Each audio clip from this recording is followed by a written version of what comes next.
I don't know what happened, folks. It's the mystery of the internet, or the mystery of technology. The sound of someone just pops out. All right, let me start over again. We're going to start over again. Just to be safe, I'm going to start this. I'm going to stop this. I'm going to start over. All right, we're talking with Suzanne Tomerlin about the Hill Country Crisis Council. We were having a nice conversation, and then I realized there's no sound. So we're talking about, we were talking about essential and vital organizations in our community. And like I said before, it's not one that it's one that I think that is, you guys are so important and essential. And it's one that we definitely don't necessarily, we don't want to have this problem, but we're going to have this problem forever. There's just no way around it because there's people that's how people are wired, unfortunately. The work that is being done with the Crisis Council, though, is essential. It is vital. And Suzanne, tell me a little bit about the work that you're doing. We're just going to reset. We're going to go. We're going to get it figured out.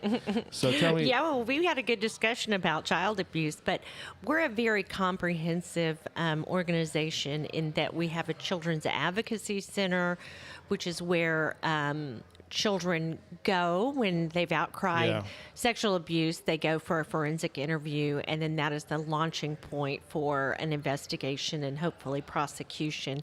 Then we have a sexual assault program, which in a lot of cities and towns, it's called a rape crisis center. Right. And then we also have a family violence program, which we assist non-residential clients and residential clients with safety intervention, legal assistance, protective orders, even housing, job training, and we partner with a lot of other agencies, law enforcement agencies, and Department of Family and Protective Services, and Christian Women's Job Corps, and when talking about nonprofits, I mean, you've been doing this for a week or 2 weeks? A week. We have been here for a week. You've already discussed with all of these nonprofits, and we have so many amazing ones in this town. But of course, we focus on these violent crimes, and we focus on these violent crimes, but it's some of these things are little things throughout the years, and just culminate in just a cycle of harm. It's generational, most oftentimes, and if a boy grows up in a violent home, he is 50% likely to be more violent, right? To be more violent. Right. And girls, likewise, are much more likely to be in violent relationships as they grow up because it is normalized. They don't expect more for themselves. Right. And also, one interesting fact, it was a study from Dr. Nancy Kellogg. She's out of San Antonio. She's a very well-renowned child abuse expert. Yeah. She's a medical doctor.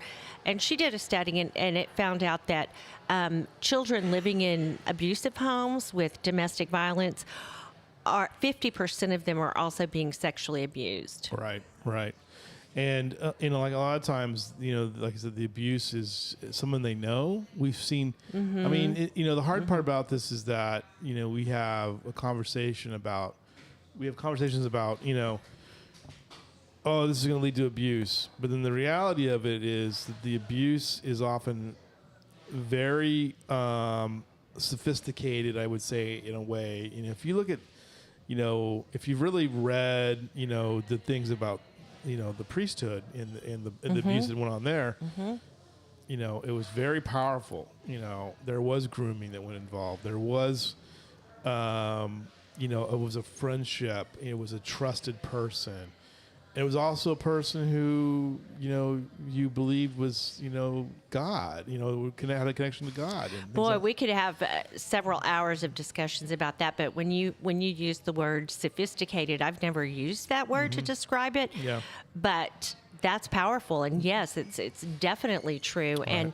And yeah, when you put in spiritual abuse, and that happens And I out. don't mean sophisticated, like, oh, I'm going to go out and look really good, and I'm going to go out for a night on the time. I mean sophisticated in the wickedness of the act of perpetrating the act, because Certainly. yeah, I mean it's all designed to mask and obscure or obfuscate from the real what was really going on. Oh, he's just my friend, you know. So exactly, and the child comes to believe that, and comes to believe that that is love, and that is guidance, Yeah. and oftentimes, not all the time, but a child comes from a home where they maybe lack two parents, and that parent needs help. The parent sees someone good and Right. kind that will help mentor their child, but the sophistication of the grooming process is, and the child's brain, where they're at in their development, it's just all primed Yeah. to perpetuate that. But talk to your children. Talk to your children Right. about their body parts. Talk to your children honestly about what goes on. Don't be afraid to talk to your children about sex. Right. Don't be afraid to talk to your children about boundaries. Right. Boundaries with their body. That's all so important, and that's part of the plan to eventually eradicate child sex abuse. Right, and eradicating that would be such a good thing. I mean, like, I hate to say it, but there's that old adage where you see it over and over again, where someone has harmed a child, you know, and it's like, well, listen, if you're gonna do that, maybe think of something else to do instead of that, because the collateral damage is so significant to the family, to the social services that are provided. I mean, it's just one of those things that we've got. So I don't really know what to make of it, but also that we see it all the time too. Where and I look at the silly busted newspaper. I look at it and I look at the arrest records and how many times, like, once or when we have crime in Kerr County, for instance, what you'll see an assault. And one of the things that I don't like about busted newspaper and some of these others that I'm very careful about is that when you publish a sexual assault or a family assault, you are essentially outing the victims, and I don't think that's right. To me, I'm struggling with that. I want to write about it, but at the same time, I know that I could be harming somebody just with the callousness of saying, well, you know what? That's news. I'm like, well, I don't know. I mean, is it really news, or is it really? Because I guarantee you, some of you believe out there's a lot of crime here in Kerr County, and there is. Every once in a while you'll see it. But when I do an assault, I just do a general tally. And I'll do 3 assaults here, and then there'll be family assaults, like 1 or 2, every couple of weeks. Family violence. And when someone is arrested for that crime, and of course their name is public record, then yeah, of course you can assume it's the wife or the live-in girlfriend. And so that does out her. And a lot of times, if there's not severe enough consequences, like such, if a protective order is overlooked, if that person is not charged and jailed for a while so that person can get away, that's going to actually make the problem worse. Exactly. But child abuse, of course, those names are redacted, the victims, and sexual assault victims, they have a choice as to whether or not to use a pseudonym. But most media outlets in Kerrville are respectful of the victims. Now, when it goes to a trial, if it does, and that's the question too. Is like, well, I kind of have in my head, I have sort of a severity, scale of what's going to trigger me to cover this, or does the victim reach out to me and say, yeah, I think it's important that we get our story out. Then it would be something that's in there. And, and there's always 2 sides to everything. But, I find it lately now, I'm just like, do I really need to report that? at this point? I can just say, hey, there was a sexual assault, or there was family violence, and usually they now kind of separate that out in the reports. So it's important for that as well. But I mean, the collateral damage is if someone has been in a family a victim of domestic violence, how do they reach you, and what is the process involved? Well, if it is safe to do so, to use their own cell phone, a lot of times those are monitored. A victim has to find a safe way to contact us. They can go online, hillcountrycrisiscouncil.com, or they can contact us at 888-621-0047, and we can actually help them safety plan and figure out a safe way to leave that situation. Of course, if they're in immediate danger, they need to call 911. Right. And we can also, if you suspect that a friend or family member or coworker is in a violent relationship, you can also contact us to find out how to approach that situation safely. Exactly, and that's something that people. I mean, that's good. Context to this conversation is, how do you do it safely? How do you engage in that process? Tell me a little bit though. Like the Crisis Council has. Is it staff driven? Is it volunteer driven? How do you get funded? How do we help? Those are all kind of important questions for this week. Well, we're funded through the Office of the Attorney General state. We're funded through Health and Human Services. We're funded by VOCA, which stands for Victims of Crime Act. And donations, fundraisers. Right. And yes, we have, I think, 26 staff. We have a new office that just opened up in Junction. Right. But we have an office also in Bandera, Bernie, and Fredericksburg, with our home administrative offices in our family violence shelter here in Kerr County. So it's very comprehensive. We need volunteers all across the board. Right now, we really need volunteers at our Children's Advocacy Center. Okay. We have some specific needs there. You can contact me, Suzanne, SUZANNE, at hccares.com. What a great URL too. hccares.com. So. Yeah, actually, for a few years, Hill Country Crisis Council has been around since 1984 was when it was incorporated. But for a few years, I believe maybe around 2005, they changed their name to Hill Country Cares, but it never took off. Yeah. People still called us Hill Country Crisis Council. So after some planning and board of directors doing some strategic planning, they decided to go back to the name Hill Country Crisis Council. Yeah. I mean, sometimes you just have to just accept, you put it into perspective, like, yeah, it'd be nice to have a more pleasant name, but the reality of it is people are going to identify there's a crisis, there's a group here, specifically designed for that. That's the reality. And we offer, I don't know if I mentioned this, we offer therapy.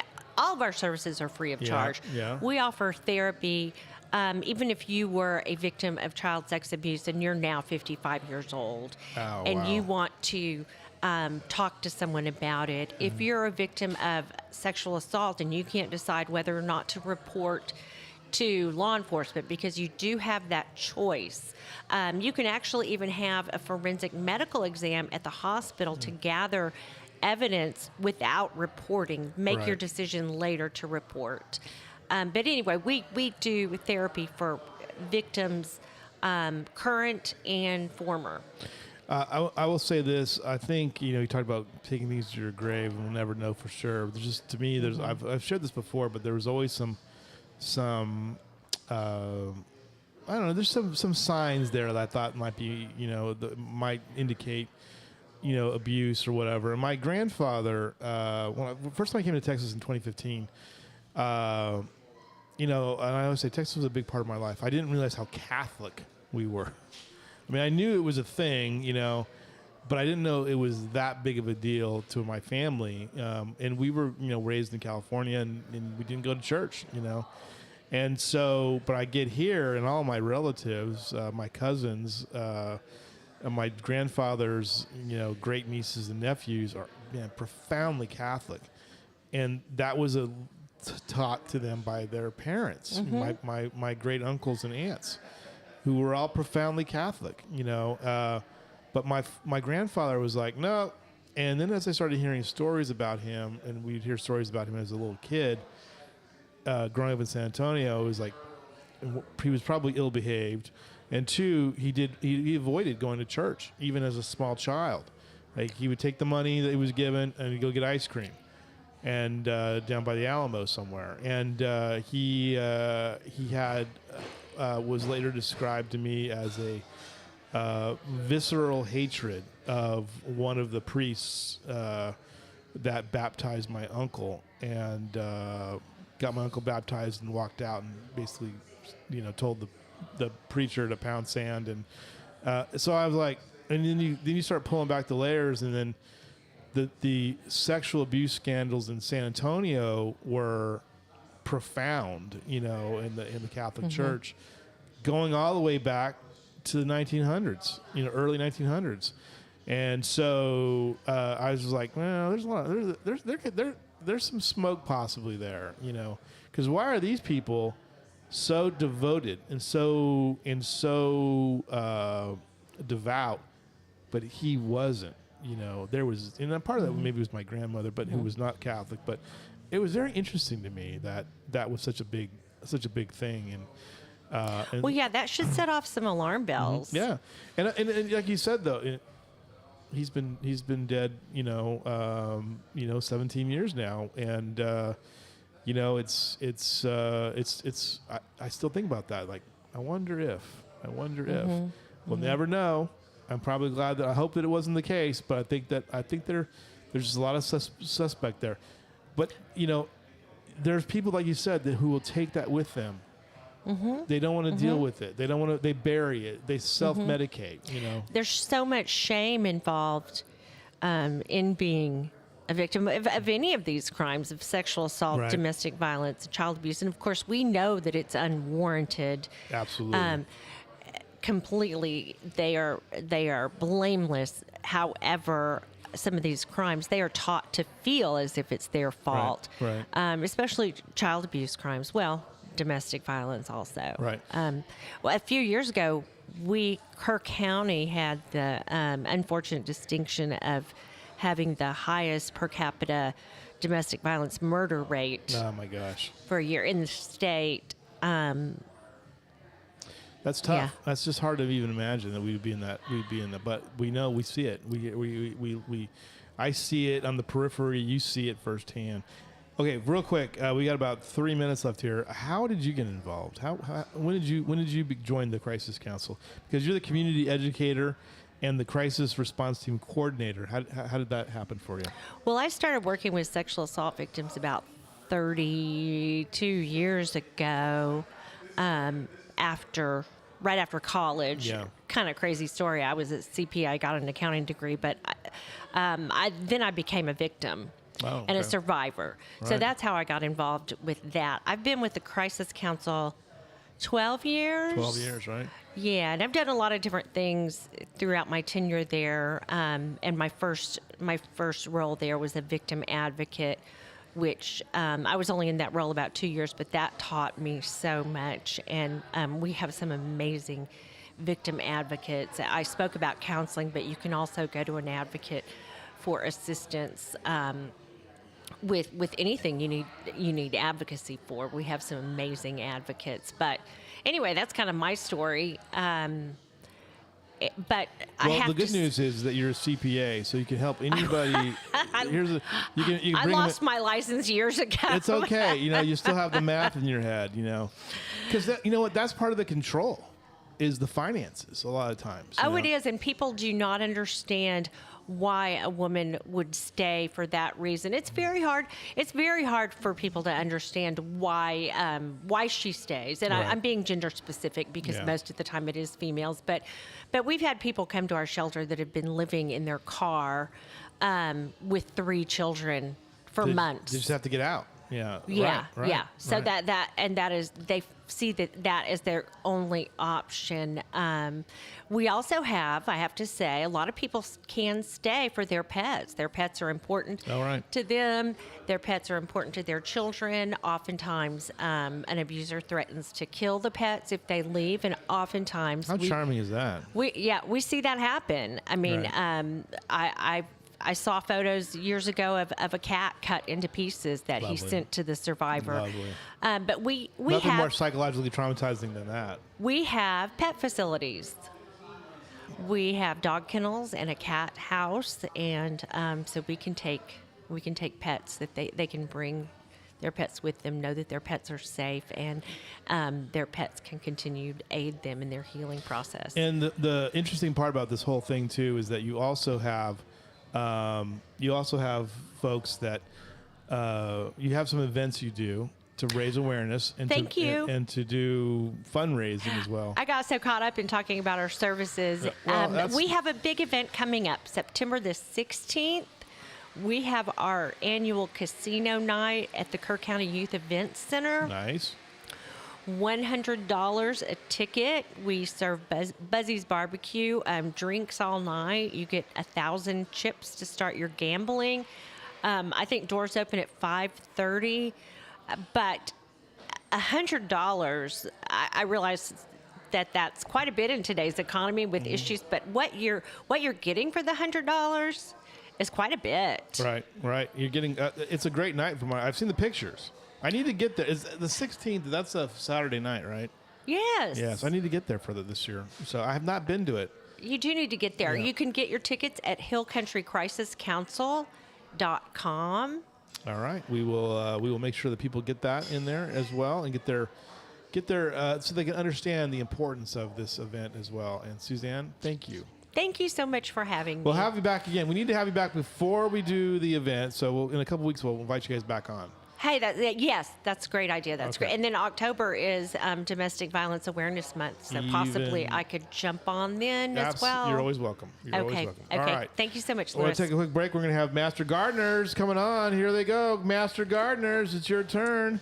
All right. Thank you, Suzanne. All Thank right, you. we march on. Listen, here's the deal, folks. We've got a tremendous lineup today. And like we said, we had a little technical glitch early on, but man, Suzanne just killed it, of course. We would expect her to do that. So thank you very much. We'll see you later. Take care. Take care. So, Suzanne was great. Master Gardeners, it's your time to join us. The Master Gardeners, come on down. I don't know where they're at. They'll get here. So, let me go find these guys real quick. We'll take a quick break. I'll be right back with you guys in a minute. No holding back, no stepping stones, no broken promises, no busy tones. Just what it takes, just make believe. No one belongs to anything. I've seen the lies, I've seen the lies, I've seen the lies. Train go by, it's kill or be killed. I wonder who lives.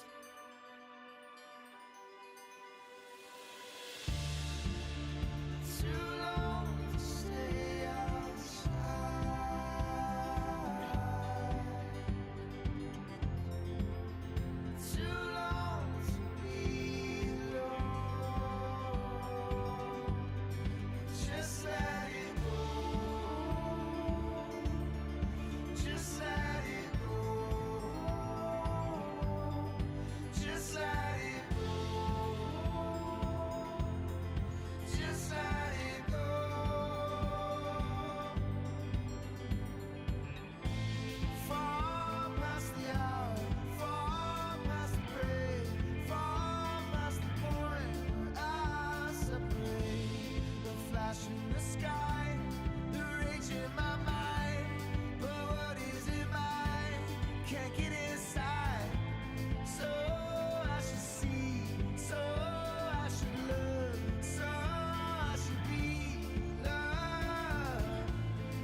All right, welcome back, everybody, to the Lead Live. I'm Louis Amestoy. It's Friday. We had a little technical glitch early on, but we're all right. We're going to get through it. The Master Gardeners are here, and by the way, I'm 6'5", 193 pounds. So I'm just teasing, just saying. I know some of you believe everything you're told, but I'm 6'6" and 200.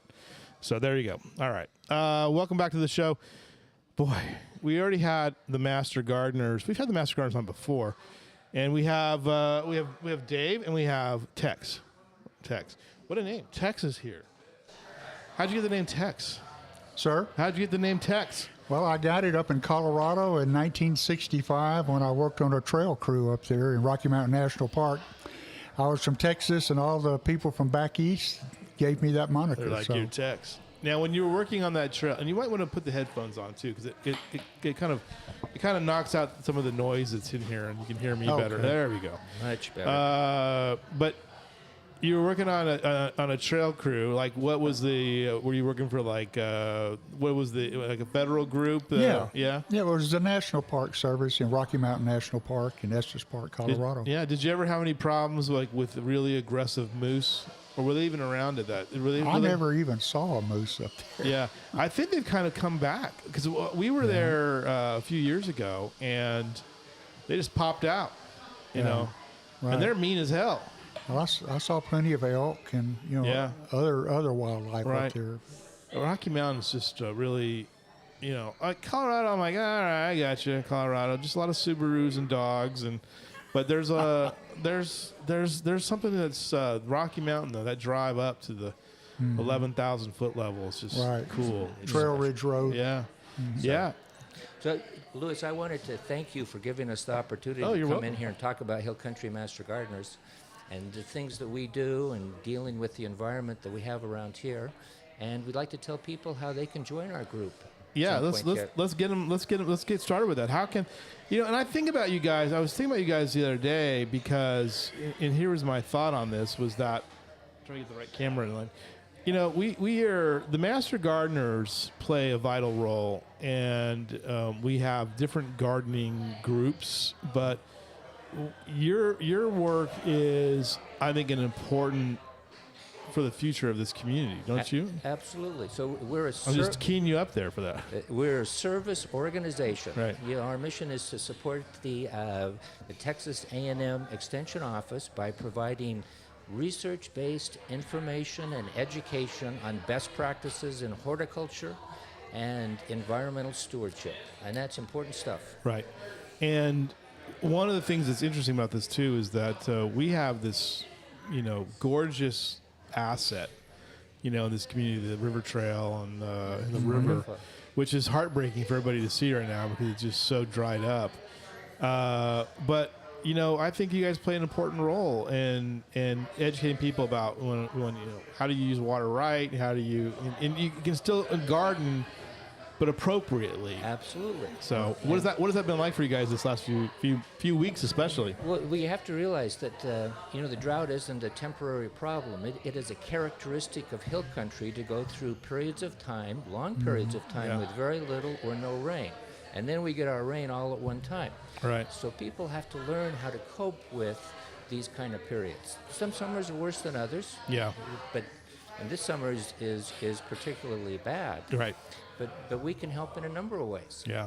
Statistically, by the way, it's the worst summer we've had in modern history.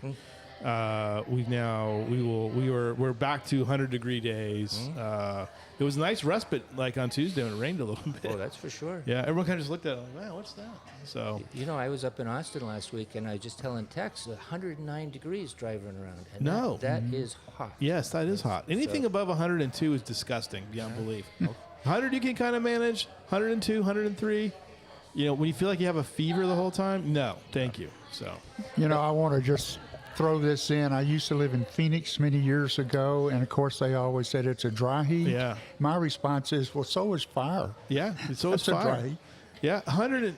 When you have a heat index, 116, air temperature, Yeah, it's dry, but it's still hot in hell. That's you for know. sure. By the way, I was just looking at a thing the other day that someplace in Iran had a heat index of 152 degrees. Wow. You know, incredible. so So we're lucky to have what we have here now. Yeah, People right. need to look at it that way. But we can help people by selecting the right kind of plants, the native plants and the adaptive plants that can survive these kind of conditions. right.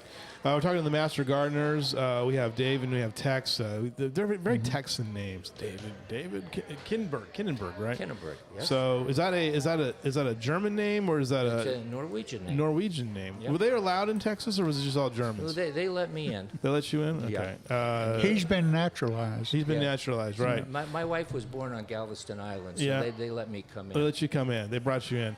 How did you guys get involved in the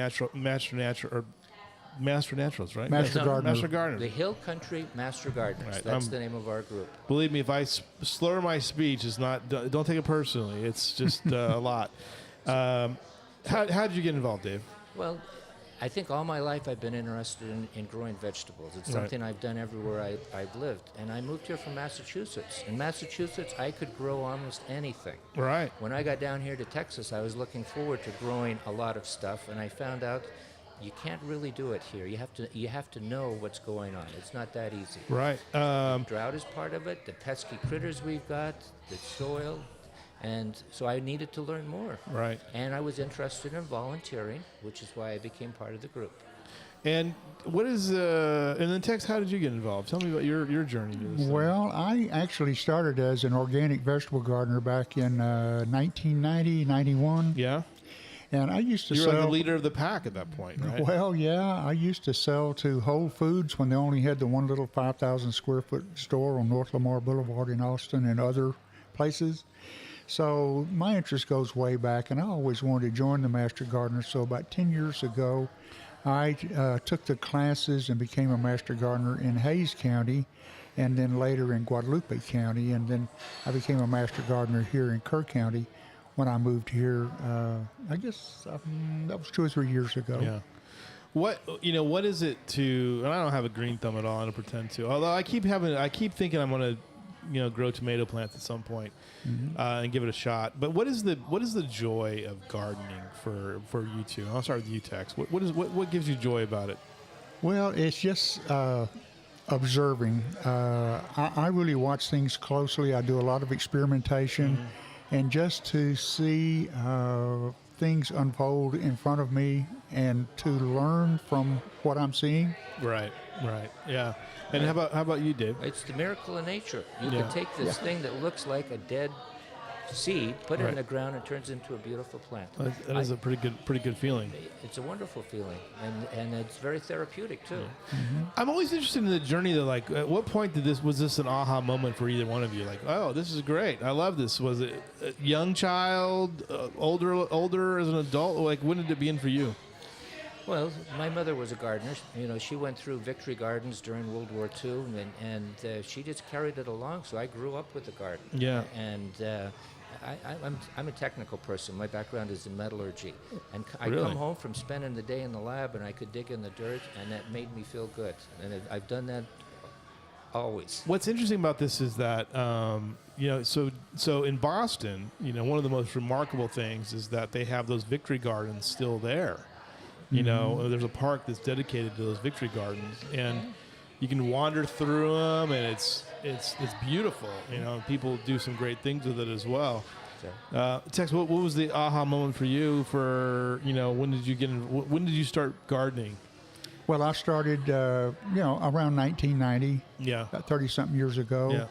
And What was the tug there? What was the impetus? What was the connection for you? I had the whole story is I lost a wife to cancer in '88, and it raised my awareness of what we're eating and what's going on in the environment. Right. And so I wanted to start growing healthy food for me and my children. Yeah. And So that was almost like it was almost therapy then, it sounds like. It really was. I'm telling you, I had a large garden, And to be out in that garden hoeing weeds was pretty therapeutic, believe it or not. Yeah. Yeah, sometimes it's interesting, like that routine of manual, Exactly. the manual labor, just you kind of melt away and you kind of do it. So, go ahead. Well, you know what? I wanted to bring, one thing to point. There is a Water-Wise landscaping conservation class coming up. Yeah. It's open to the public. Right. Let's go. Let's talk about it. So it's being put on by the Upper Guadalupe River Authority, UGRA. Yeah. On Friday, September 22nd. It's free to the public. Starts at 8:45. Goes from 8:45 to 2. And we will participate with that. UGRA is one of our partners. We were with the River Cleanup just a couple of weeks ago. Doesn't that enrage you, by the way? What? The river cleanup? I mean, the fact we have to go out there and do it all the time still. Yes. But I mean, it's just like, can you really, folks, stop throwing crap in the river. It's just human nature. I know. and we clean up the roadsides too, and that's part of life, unfortunately. That's probably more disgusting in some ways. Lewis, I wanted to add this too. One of the blessings of being a master gardener, particularly if you're teaching, is to experience someone else having that aha moment. Yeah, right. When something clicks that they really couldn't understand before, but now they get it, Right. That is really one of the joys of being a master gardener. Right, absolutely.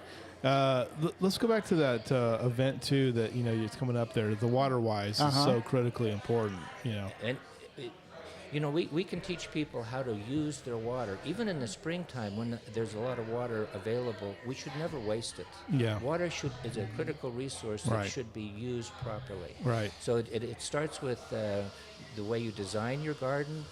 You don't need to have these massive fields of turf grass anymore. Turf grass is appropriate in certain areas and the right kind of turf grass. But the amount of water and fertilizer that goes into taking care of turf grass is incredible. Believe me, I tell you what, I had in one of our houses. Julie, you can come on. You can hang out. You sit right there. Julie Davis is storming on the show. She's going to interrupt. Okay. You guys know Julie? She's the head of the Convention and Visitors Bureau. So Awesome. we're talking gardening. We're talking gardening.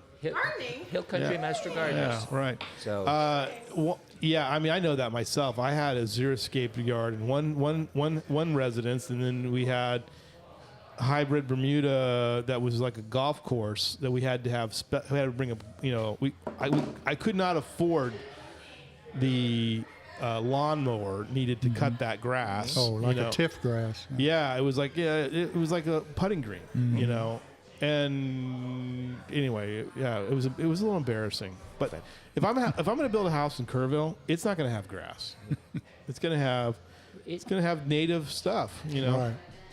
So we or can, heat-loving stuff. we can help with the selection of the native plants or adapted plants, and there's also the Superstar program through A&M. These are plants that are specially recognized by Texas A&M as being able to do well here. Right. So we have specialists that we can provide local custom classes to your local community if you want to on topics like landscape design or plant selection or fire-wise landscaping. Right. When it gets dry, the risk of fires goes up.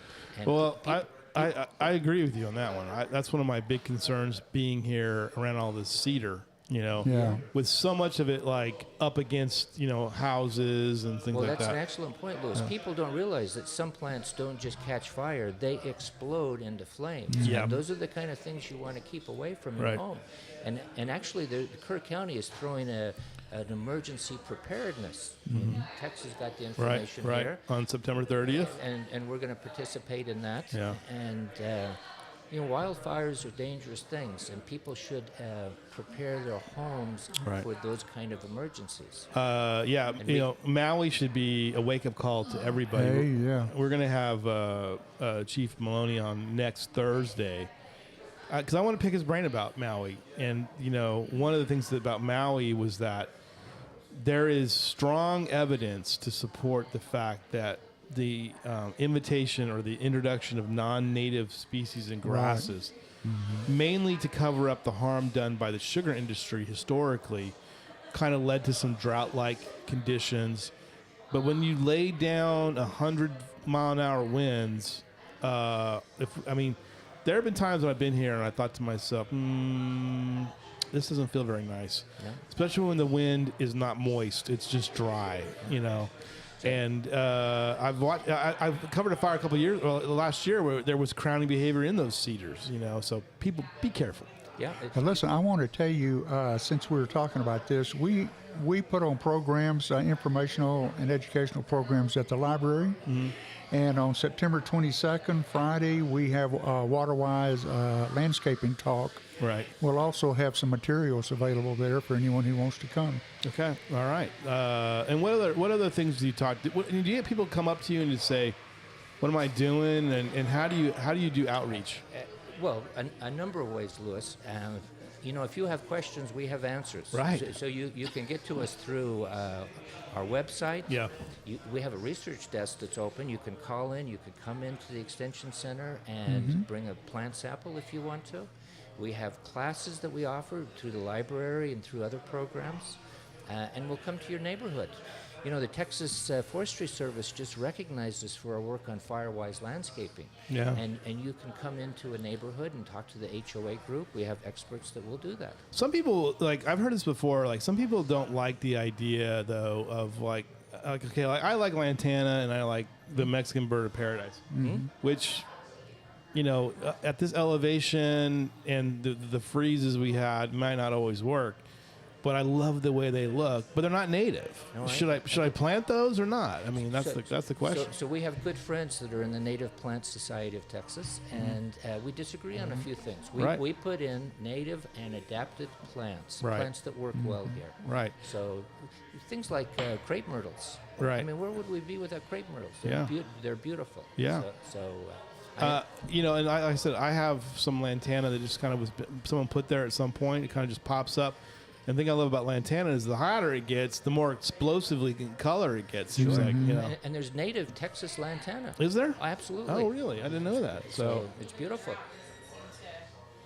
Impacted too badly. Mine's just no, they're happy as can be, even though it hasn't had any rain or anything. And usually the deer don't eat those, which is amazing. But the hummingbirds and butterflies, the butterflies and stuff like that. It's incredible. The pollinators need that right now. Right. So we have to be able to provide it. We're talking with the Master Gardeners, and Julie Davis from the Convention and Visitors Bureaus joined us now too. And I mean, and not only that, but we have so many people who love this group, and we hear so many things about it. And in fact, somebody just mentioned in the comments that over the Glory Community Garden, they've got a Master Gardener over there, and they love them.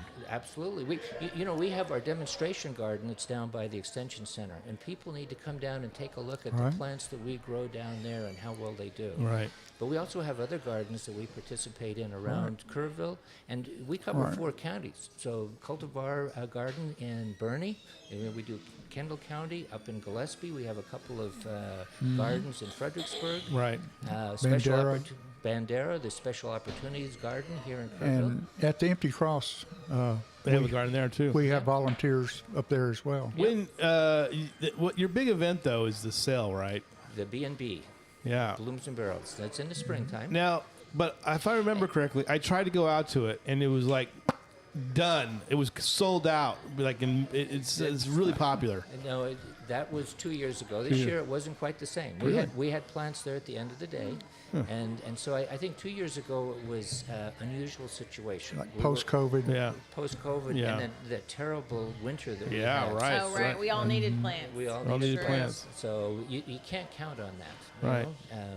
But to be honest with you, our big event is our training class that takes place. All right. And so we need to tell people how, if they're interested in being a volunteer with the Master Gardeners, they have to go through quite an extensive training course.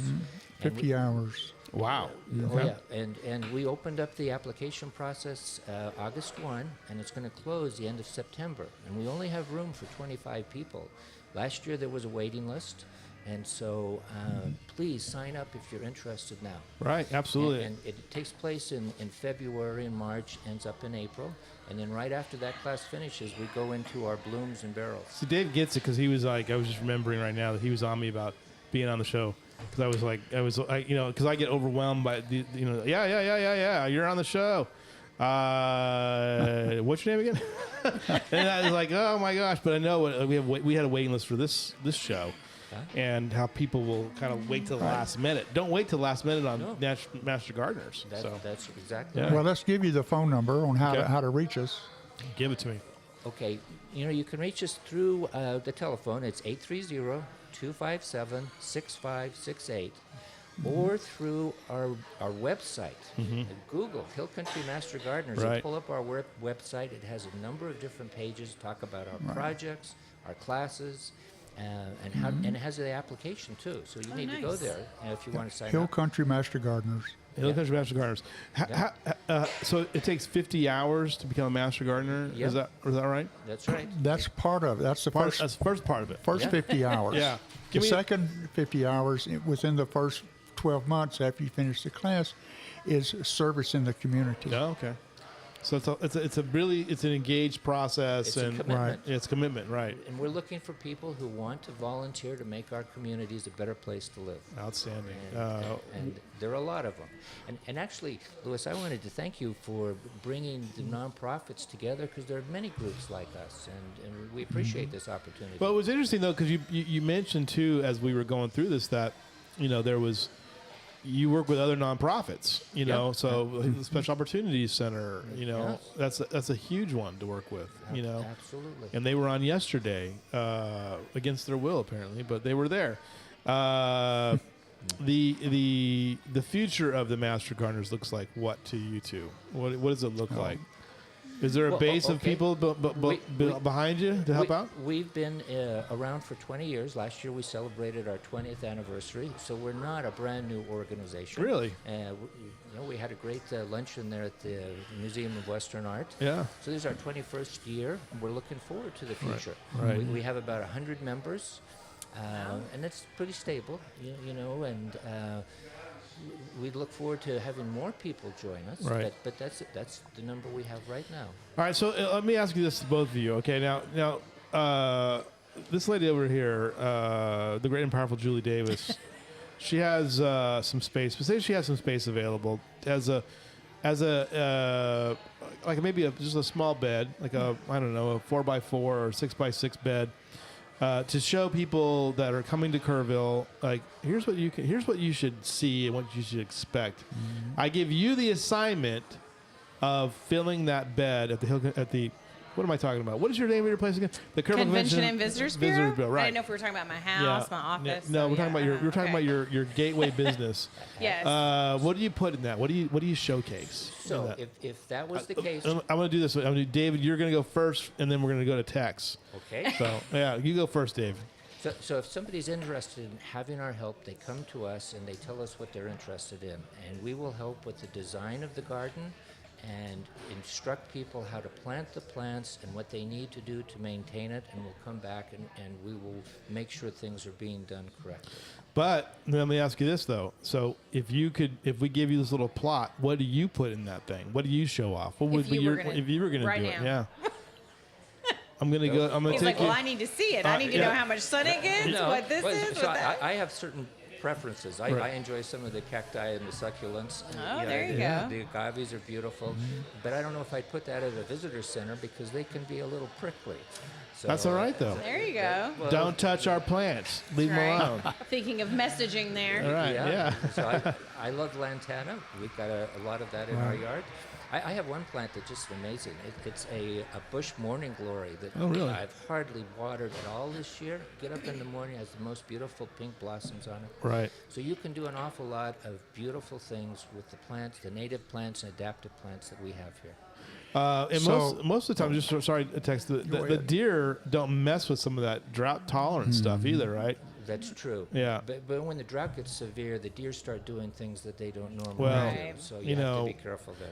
My wife had planted a beautiful sort of salvia, a purple or sage or whatever it was. The deer are not supposed to like it. They just laid on it.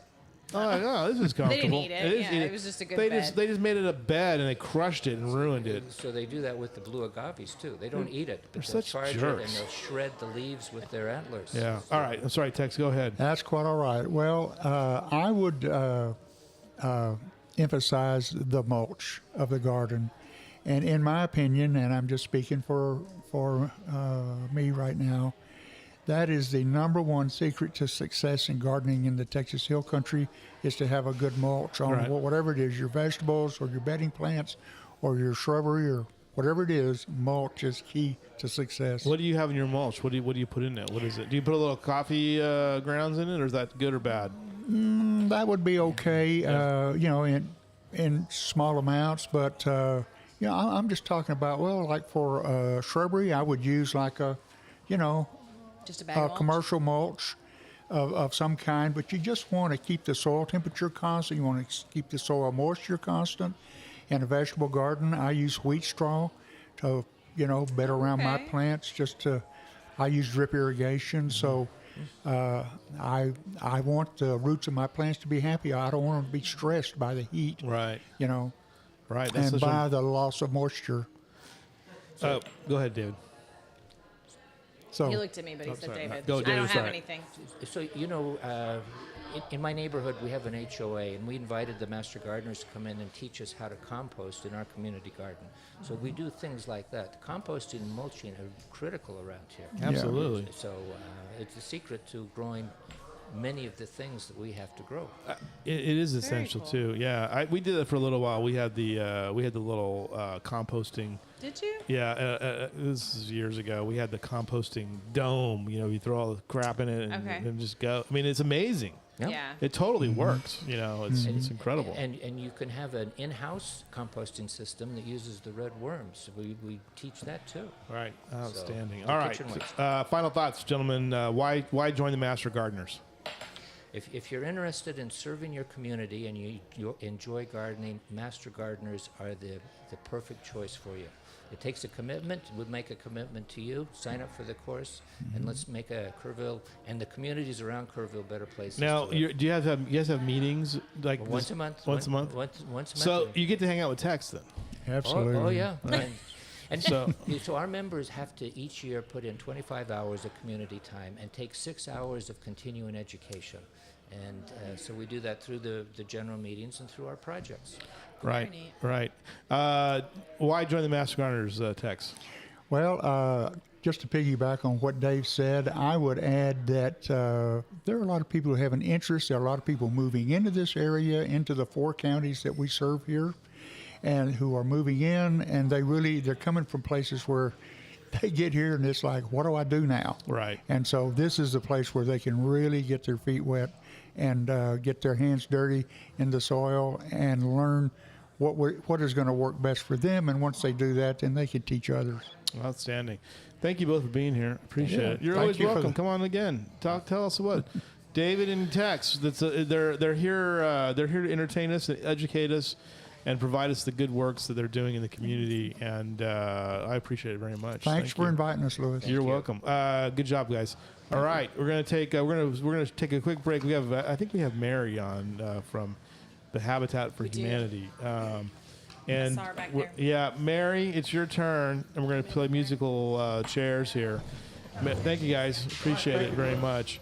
Mary's gonna come on here and talk about the terrible work she's doing in the community to basically ruin these neighborhoods with her, her housing and things like that. It's just outrageous, I tell you. So, how are you? Saying what I think you're saying. Well, I'm just parroting people. So, by the way, I'm 6'3", 204 pounds. So there you go.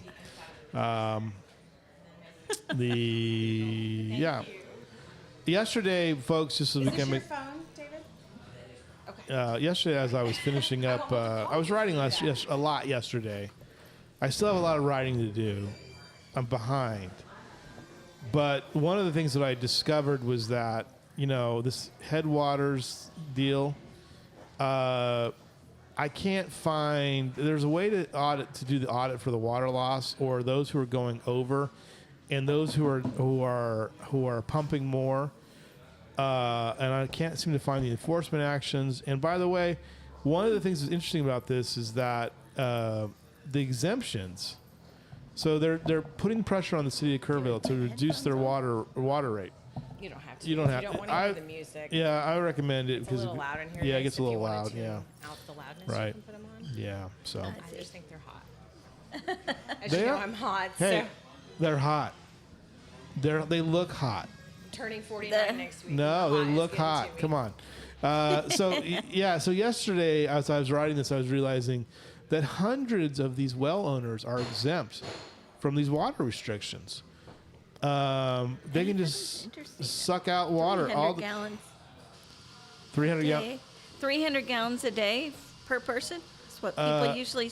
Well, use? it's anywhere from 300 to 400 that's the estimate that you kind of range. But you have people who have, if you have a livestock, right? And you're watering them. These folks can pull out 25,000 gallons a day, which, from my estimation, would basically provide enough water for a herd of about 300 animals. And so, Wow. Okay. but I don't know, so the last time I looked at their livestock herd totals here in Kerr County, and then of course, different animals. So a steer cow or dairy cow uses the most. There's no dairies here. A dairy will consume 125 acre feet of water a year. The people that have this 25,000 gallon limit, they can produce 22 acre feet of water per year. The domestic users, there seems to be no estimation of how much water they can pull out. And so really what this is it benefits the large landowners, the people who can afford a well. They don't have to play by the same rules that everyone else does, because there's no way to really enforce it. And there's limited enforcement action. They have to go to court. They have to file an injunction. Where like Kerrville can just fine you. Kerrville can just go in there, like, oh, you're violating the codes. Bye. Turn that off. They have a mechanism in place to do that. Now, do they want to do that? And of course not. They don't want to do that. That's ridiculous. Anyway, that's not why Mary Campana's here. She's here for important work and stuff. Mary, We need water. Yeah. You do. You do need water. You need water right now. How is Yes. okay, I have a vision. You want to hear my vision? Yes, I do. All right, let me make sure the thing I have is recording. She's so sweet to you. I know. I love to hear your vision. Okay. Sometimes I'm not sure. I'm like, I don't know. Habitat for Humanity is built off of the notion of providing a well-built home by volunteers for those who need it most. And we've talked about this before. Right. The demand is spectacular. Okay. All right. Here's my thing. I'm going to make this pitch. I love looking at one of the things that I love about Instagram is you get all of these great ideas on housing, on interior design, and I've been seeing some really, interesting enough, some really cool designs coming out of Mexico, where they take, kind of reuse stuff and they make it into a really cool house. And of course, then Mexico still has a sort of, a lot of challenges as well. But there's some things they're doing. But I was struck by, we have some really smart people in this town. We have Kevin Bernard, right? We have the Barkers. So I'm like, why can't we get together and figure out how we can build these houses faster, make them architecturally dynamic, sustainable, and with here comes Austin Dixon. We're talking about housing, Austin. Hey, how are you? Austin is 6'7", 189 pounds. So you're gonna play power forward for the Spurs. So I'm just. Did it pull out? Did it pull out? Because he's so strong as He's well. so strong. It happens. Yeah. Just use this other microphone. Just put that one down. It's all right. We'll fix it later. It's just okay. Austin's Austin- breaking things. I think it can turn even too.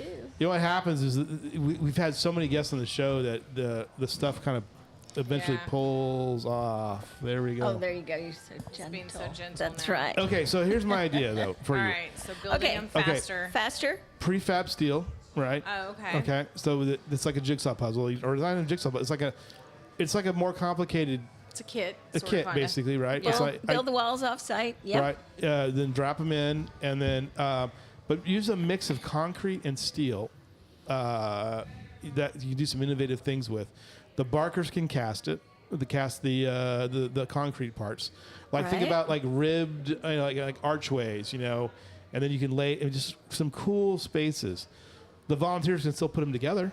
Right. It's not going to be necessarily hammer and nails, but I've been to Kevin's place, and I think to myself, man, he's got some stuff going on here.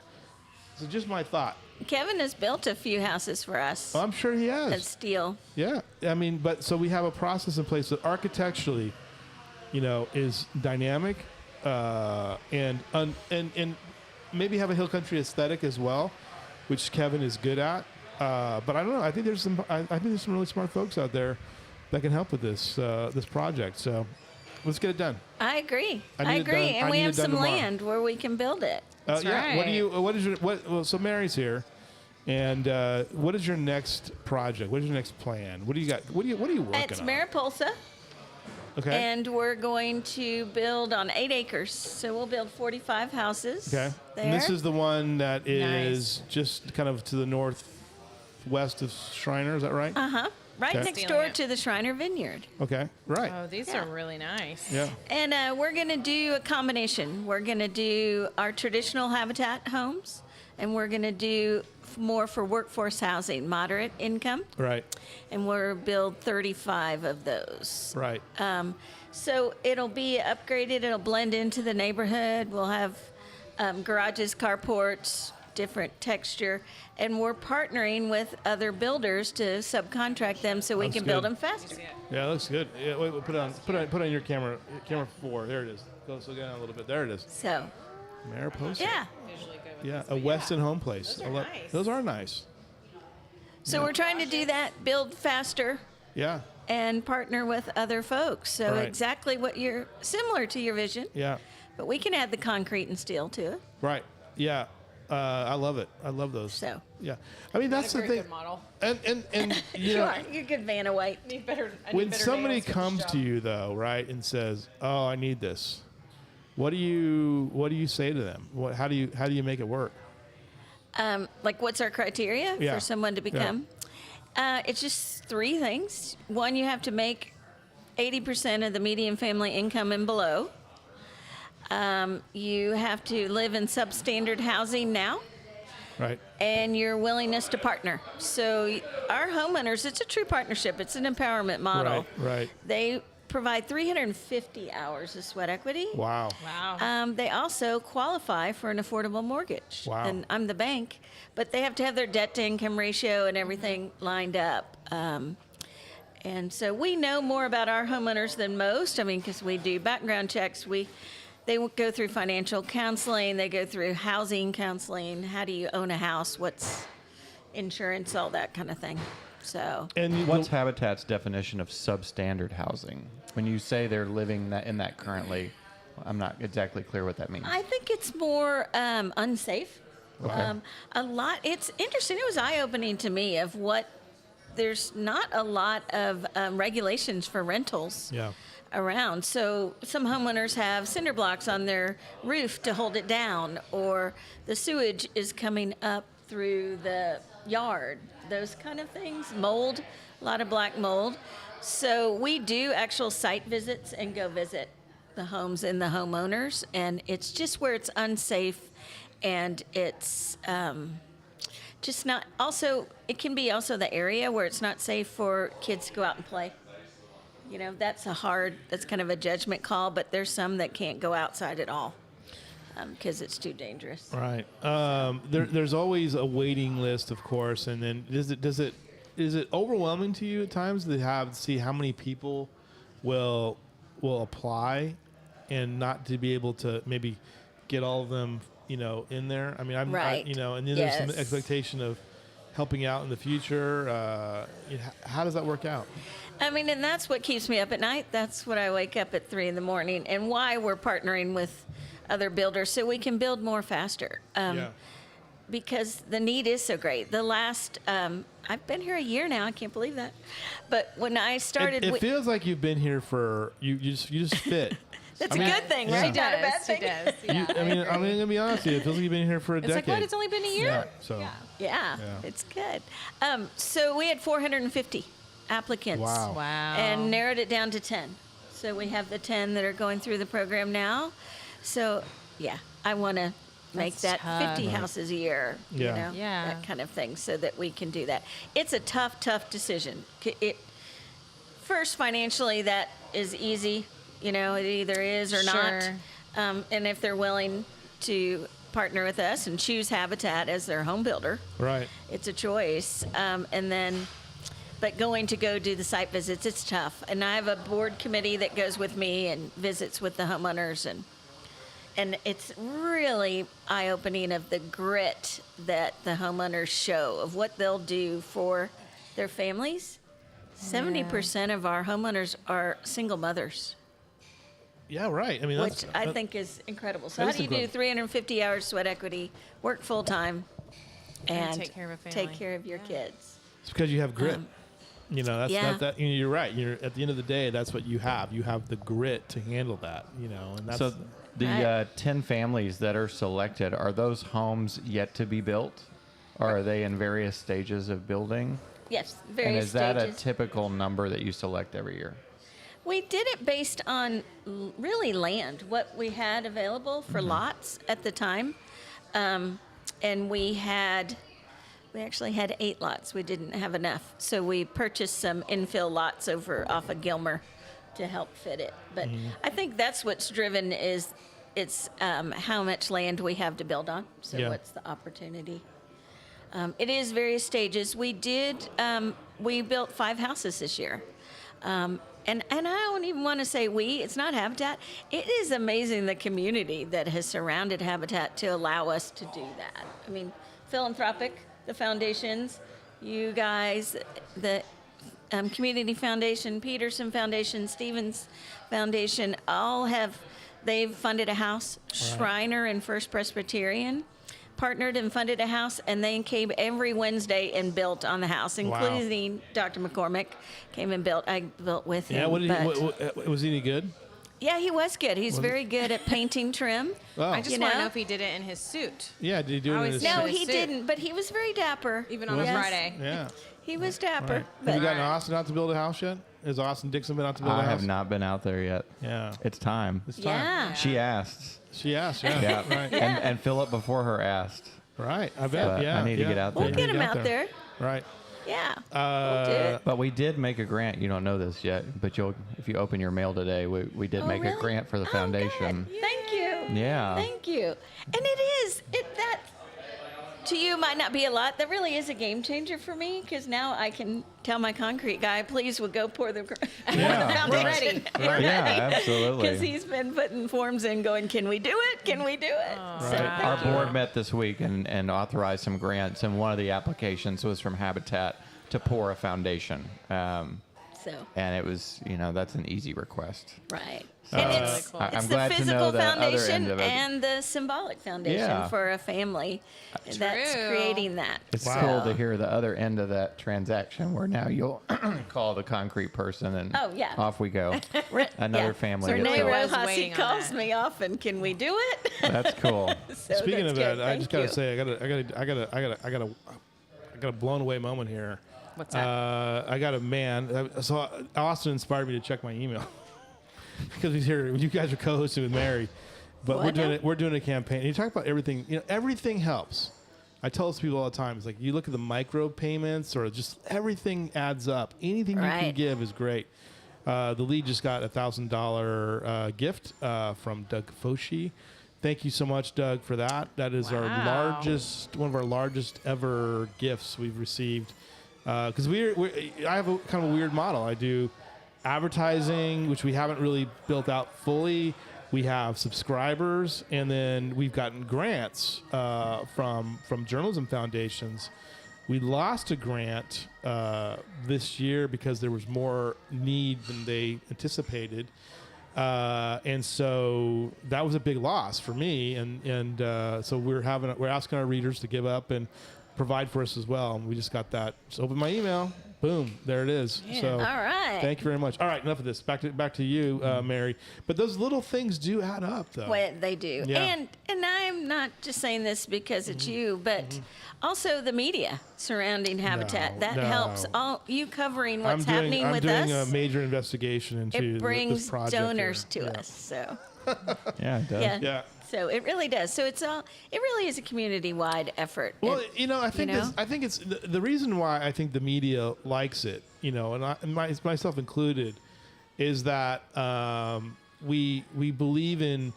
There's really always great stories. I think also Jimmy Carter helped too. right. Raise the awareness he of gave this. the notoriety. Yeah. Yeah. So Yes. here was a guy who, until just recently, into his late 90s, was working. It was slinging Yep. a hammer because that's what he loved. Last year. Yeah. He last was out year. on site. Yeah. Yeah. So. Beat up, but he did it. So, He did. It's true. But you always have those like a Dr. McCormick. You don't think he'd be somebody that'd be out there, slinging a hammer or painting or doing like that as well. Right. So Yeah. what brought you into this? Or maybe you have somebody who has a skill that they decide to get involved and Right. get excited about. Well, Which and one? that's interesting. We have what we call regs. So Yeah. we have a group of men that have been building 15 years. They build every day we build. Yeah. Wes does our electricity, and all of electrical for the houses. Yeah. And he's been doing it for 20 years. Wow. And he celebrated his 85th birthday with us. Right. Wanted to do that at Habitat, which is nice. You talk So- about being here for a year, but you see, everyone seems. I see you all the time, and it's always good to see you. And I see all people just giving you hugs all the time. Oh, Yeah, there's it's Mary. amazing. Did you expect that when you came here? What was your I did expectation? not. Yeah. I did not expect that at all. Yeah. And the Kerrville community is a unique, special community. Yeah. It is. That small town feel is still Right, there. right.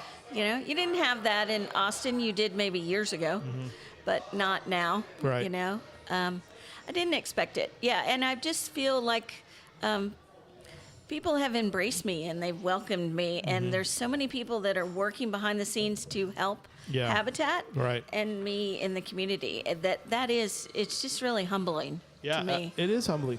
When What got you into Habitat? yeah, that's a question I was going to ask. Right. I really do believe in the mission. I think it is the single best way to lift someone out of poverty is home ownership, because it frees up those resources for education and it frees it up for better health care. And so it's a tangible way that you can empower a family to improve generational change, because Right. the mom's education is directly related to the.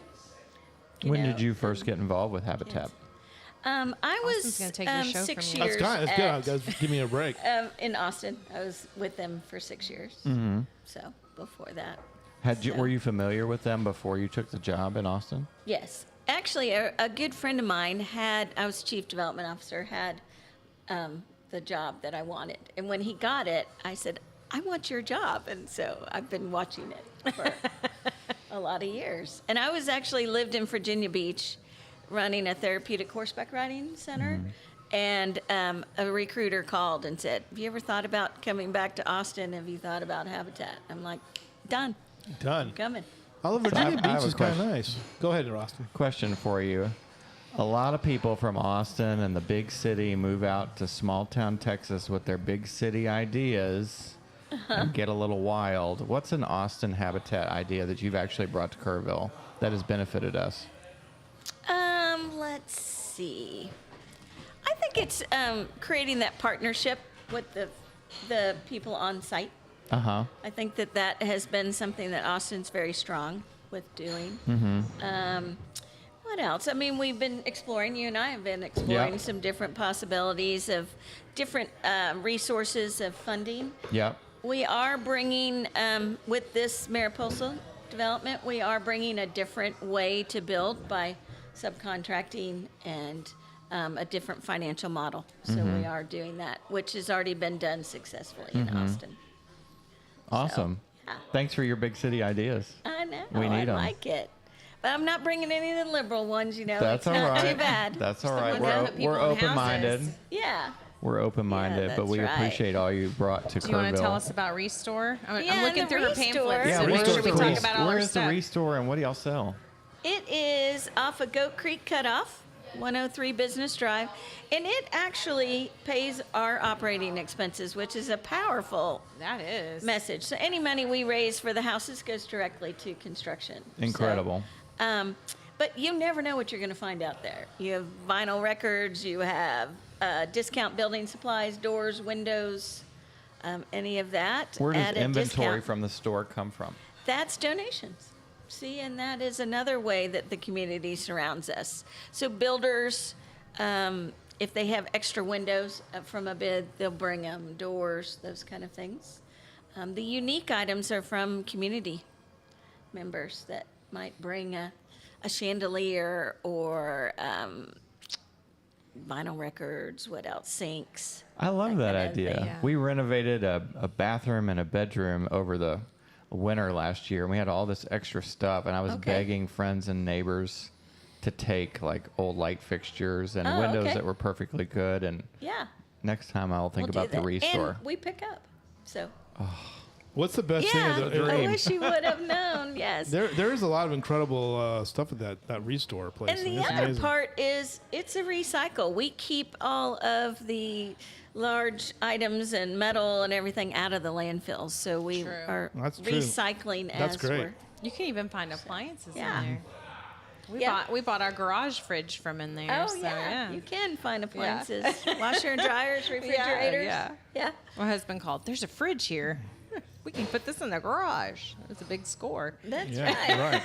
right. It is. That is a big score. That's a great It score as well. is. And then So- you've got a fundraising event coming up in October as well, it looks Yes, like. we have a golf tournament on October 23rd. That's another. Robert Earl King came last year, and we did a ball drop, and That was awesome. he gave the That was the autographed one- guitar. That was where Charlie Oh, very McElvain cool. wore his crazy boots. Oh, Yes. all right. Yeah, Yeah. Charlie's on their board. Yeah. Yep, I have an incredible board. Yes. Hey, who's on your my board? Who's is on the so board? amazing. Who's on the board? Charlie McElvain, Brent Hunter, Kimberly Marks. Who do we have? Chuck Swallow, Tabor McMillan, Kevin Bernhard, Allison Boucher just joined us and showed its Howell Rideout. Just came back. Kim Clarkson, Micah Four, Heath Gregory, Peter Lewis. I see Peter on a daily basis. He's incredible. And I think that's everybody. Kathleen Maxwell Rambeach, she just rolled off. Yeah. So Good people. People who care Strong. about the I know. community. And they just bring their expertise and are willing to help. That's why Peter is there. He's designing the houses that will go in this development. And he's delightfully snarky too. I love Peter Lewis. You know, it's particularly fun to sit and have him sit next to you at a city council meeting. He's looking over your shoulder at what you're writing. Don't say that. Yeah. Don't do that. Yeah. That's right. Has he always designed the Habitat houses? No. Or just while he's been on the board? Just since he's been on the board. Okay. And he's more of the development side of it too. So our international office has some designs that you can use Right. Okay. and modify. I want to see Kevin Bernhard design a house. I want to see him design one. He did. He built, came in and did steel framing. Okay. And so it allowed us to do 9-foot ceilings, which made a big difference. That is cool. That's Whole very house. cool. Yeah. Yeah, All right. he is wicked smart. He is wicked smart. I mean, It's- for a guy from A&M, it's amazing. So yeah, it's incredible. Yeah. So And Micah Forrest one designed this brochure. I mean, it's amazing what expertise they you've bring got incredible to expertise. the table. Yeah. Thanks for all you do, Mary. Yeah. Thank Well, you. Thank you. Yes. Thank you guys. Habitat for Humanity, Mary, she doesn't know this, but I've given her Stormont privileges before. She can just come on the show and talk about Nice. stuff. So it's I'm good to have- excited about the new project, the new home place. Yeah. yes. It's a great addition to the community. We'll get out there. By the Y'all way, can build. Mary, you are the 80th guest, I believe. I might be over under on that, but you are. I believe I'm going to say You're you're around guest 80? You're around guest 80 Oh, so far. okay. I mean, So, this week, yeah. not today. And Oh, wow. It's been a long I day think already. 43rd nonprofit or 44th nonprofit that's been on the show this week. Nice. Thank So you for doing this. Yeah. I think it's tremendous. We've had a gift. great time doing Thank it. you. So thank So, you. All right, thanks. All right. Bye, Thank you Mary. very much, Mary. Next up is Catherine Boyette. Hi. Catherine Boyette is. I'm. By the way, I'm Louis Amestoy. I'm Oh, it's nice to meet you, Lewis. 6'4". Everyone's so tall today. I'm 6'4", and I weigh 204 pounds All right. at 6'4". So Okay. right. So I don't know. People might not get that dig. Tawny Fontaine Jenner, by the way, pointing out that you mean the water rules that benefit the farmers and ranchers who produce our food? Outrageous. Hashtag outrageous. You know, if you look at the number of actual producers here, I don't know. I would say less than 2%, 3% of our food comes from Kerr County farms, and so and I can't even tell you how small a number of of critters that would produce as well. A lot of sheep and goats. So if you look at where you get your food from, by the way, it's from all over the country. You know, produce mainly from the West Coast, your grains from the Midwest. So yeah, but HEB has really good taco hot sauce. It's really, really. HEB's got some nice things there. I have a funny story. Yeah, go We ahead. were walking out at HEB the other day. Yeah. You know, all my funny stories are about my kiddo now. And we're walking out at HEB, and she goes, "Oh, Mom, that is the most wonderful smell." I Yeah. said, "What is it? What do you smell?" She goes, "Barbecue." And I was like, "You're being Smart raised little in girl. Texas. That's she's right. smart. You're being raised in Texas." You guys are doing great things with her. You know, HEB, I gotta say this real quick, a plug for HEB. HEB Butt Foundation's coming on here in a few minutes, but not that they care about HEB, but you know, you can go get a really good baked potato there with the sausage and brisket or turkey. I always go for the turkey for about $10, basically. Yeah. You know, Sweet so potato with goodies Yeah. in it. Yeah. Nice lunch. yeah, it's a nice lunch. That's the goal. Is we're gonna have to give you $20, and what can you have for lunch someplace? There you Oh, go. there's That'd so be many fun. great local Yeah. places. Yeah. Yeah. So- Growing up here with a dad who is a brisket making man. Yeah. That is definitely one of my favorite smells. Like, it makes me feel like a little Yeah. kid. Yeah. I'm Yeah. like Laurel. Right. Laurel's got it figured Well, out. thanks for Bring on having this me. one. I'm so glad I'm sitting here next to two of my Yeah. favorite people. She doesn't want to talk about brisket, though. You don't want to talk about brisket? Why? Maybe not at like 9:30 in the morning. What are you talking about? There's always good time to talk about meat. So, I fixed the microphone now, so it's. I apologize It's all right. for Did coming you- in and you It's been a didn't- while since I've been on, so I'm assuming It has I'm been a on. while, but Austin you didn't react to my text message last night. Oh, No. He's like, He's like- have you silenced? it He came Louis?" in late, Yeah, and I was- went, huh. Yeah, And then I went back to what I was doing.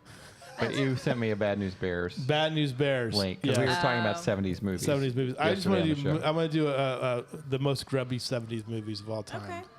So, well, I was telling somebody yesterday that I was watching the movie The Verdict with Paul Newman, which is actually in the 80s. It covers from like 76 to 81, and that people as a thing still smoked inside, right?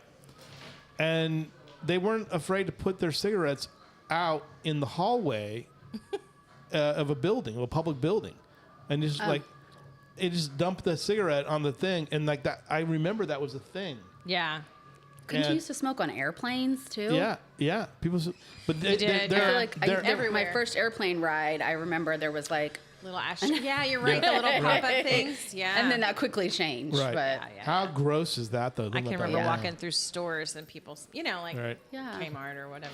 Back in the day. I just remember going to Times Vegas. are I changing. remember going to Vegas. You don't really get that as bad now in Vegas, but in old Vegas, you'd come out of there and you put your dirty clothes, pull them out, and you're like, oh my God, it was like you'd open up it was basically a nicotine rush. There was so much on Right. you. It was so gross. So anyway, all right, let's talk art. Vegas has actually one of my favorite public art installations. Yeah? It's right outside Yeah. the city on, is it I-70? No, I don't know. I-15. It's called I wouldn't Seven know. Magic Mountains. It's like these giant rock Oh, yes. sculptures Yeah, that that's are like on- painted by this super famous public artist. That's and between State Line and you're like, what on Interstate is 15. that? It's just, it's It magical. is a tourist attraction now too. Yeah. It's amazing. Public art is interesting. If you look at public art from the standpoint of and I said this before, and I think I was scoffed at, but I'm gonna push back against it. Imagine that. Imagine that. If you look at the public art installations in L.A., the L.A. County Museum of Art, they took basically a gigantic rock, right? And it was like, people were like, what the hell are they doing? And they built it, and they basically just put it on top of a trench, right? And you're like, that's the dumbest thing. You think about it, that's the dumbest thing in the world. People flock to it. They also have a public art installation, and you'll see a lot on Instagram of basically the different styles of street lighting they had, through the history of the city. So all these, and they're all in basically Oh, that's cool. Like a timeline. it's like a timeline. A It's like timeline of lighting history. yeah, yeah. it's done like a grove almost of trees. That's cool. And you'll see it all the time, of people doing that. You go to Chicago, Yeah. Austin. You go to Chicago, right? All the time. Yeah. The beam. You know the. I mean, it's you're like that's just, and you get up there and you're like, that's remarkable. What? Who thought of this? How do they do this? I just like all those pieces because they inspire curiosity. Right. And we see it all the time now too. And I think one of the great public art pieces is the elevated train walk now in Manhattan. That haven't seen it. you haven't seen. So in Chelsea, they've taken an elevated train line and they've turned it into pedestrian walkway, Cool.